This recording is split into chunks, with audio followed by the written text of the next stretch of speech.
This is Optimal Finance Daily, episode 2683.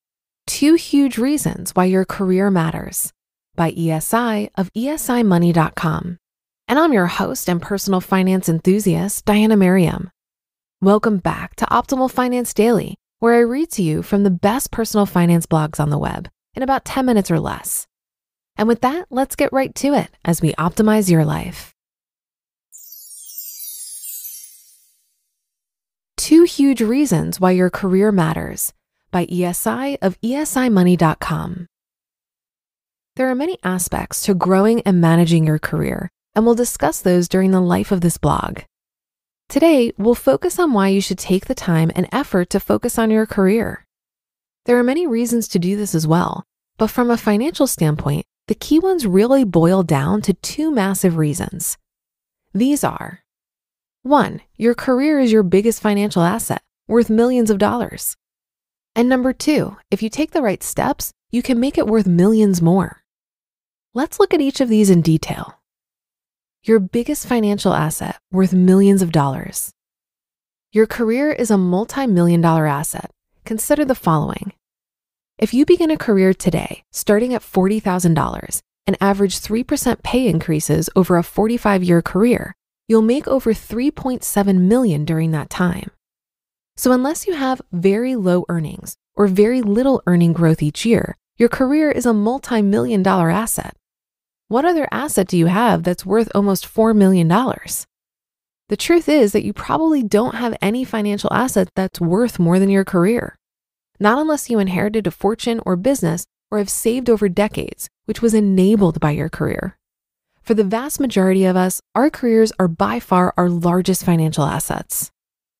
Take the right steps and make your career worth millions more. Now consider this. What would you do if someone gave you $3.7 million right now?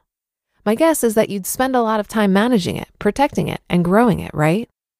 Well, you do have something worth that much or more. So why don't you spend some time and money managing it, protecting it, and growing it? The good news, as if having a multi-million-dollar asset isn't good enough, is that if you can differentiate yourself just slightly, you can increase the value of your career asset by a significant amount. Using the same numbers from before, let's look at some different examples. You double the earnings growth and average 6% increases per year. You end up earning over $8.5 million during your career. You earn a decent amount above the 3% and average 5% increases per year. You end up earning almost $6.4 million during your career. You earn slightly above average at 4% per year. You end up earning over $4.8 million during your career.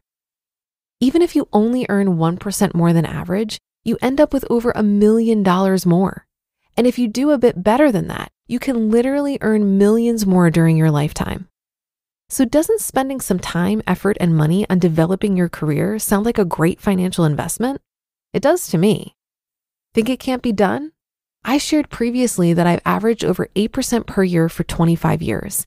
And the last decade or so, I haven't really been trying hard, as I've put other priorities first, like time with family. So earning not only a bit more, but significantly more is possible. Bonus reason. In addition to the reasons we've already discussed, there's another great reason to work on your career. When you grow your career, you generally are able to do more interesting and fulfilling work. This is not always the case, but it's true in general. For instance, which would you rather be, in an entry-level position or a company executive? Most would say the latter would be more desirable.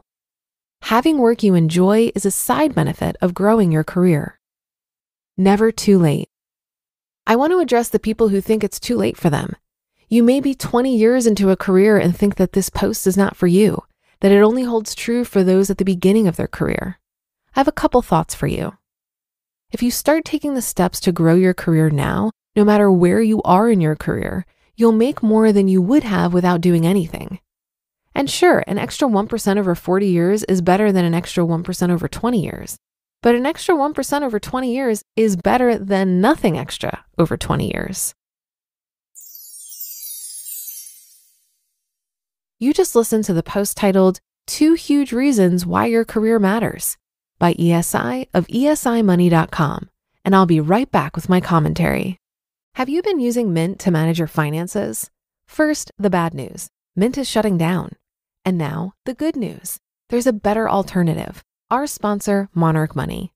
Mint users are turning to Monarch Money and loving it. Maybe you're saving for a down payment, a wedding, a dream vacation, your kids' college. I found that Monarch makes it easy to help you reach your financial goals, whatever they are.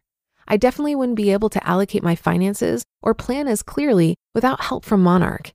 In fact, Monarch is the top-rated all-in-one personal finance app. It gives you a comprehensive view of all of your accounts, investments, transactions, and more. Create custom budgets, set goals, and collaborate with your partner. And now get an extended 30-day free trial when you go to monarchmoney.com/OFD. After trying out Monarch for myself, I understand why it's the top-rated personal finance app. And right now, get an extended 30-day free trial when you go to monarchmoney.com/OFD. That's monarchmoney.com/OFD for your extended 30-day free trial. This post made me think of a fantastic book by Cal Newport called So Good They Can't Ignore You. I highly recommend it, especially if you're early on in your career. He encourages people not to follow their passion, not because they might be wrong about what they think their passion is, but because research shows that following your passion doesn't align with what makes people most happy in their careers. Professional happiness comes from following what you're good at and achieving a level of mastery. You also need to have autonomy over what you work on and how. Working with people you like and trust and having a meaningful impact are also key to getting satisfaction out of your career. Cal also talks about how at a certain point in your career, you can start leveraging career capital to gain more autonomy over your time and your work. This is the route I chose to explore because I realized that one of the key reasons I'm pursuing financial independence is so that I can have full autonomy over my time. So to be able to experience that before I actually reach financial independence felt like a no-brainer to me. And when you have a good level of autonomy over your work and time, consider not trading that in for more money. More money at that point is likely to have very little effect over your quality of life. And that's another edition of Optimal Finance Daily. Thank you for listening and following or subscribing to the show. And thank you for sharing it with others. That's a big help to keep all of this going. Have a great rest of your day, and I'll be back tomorrow where your optimal life awaits.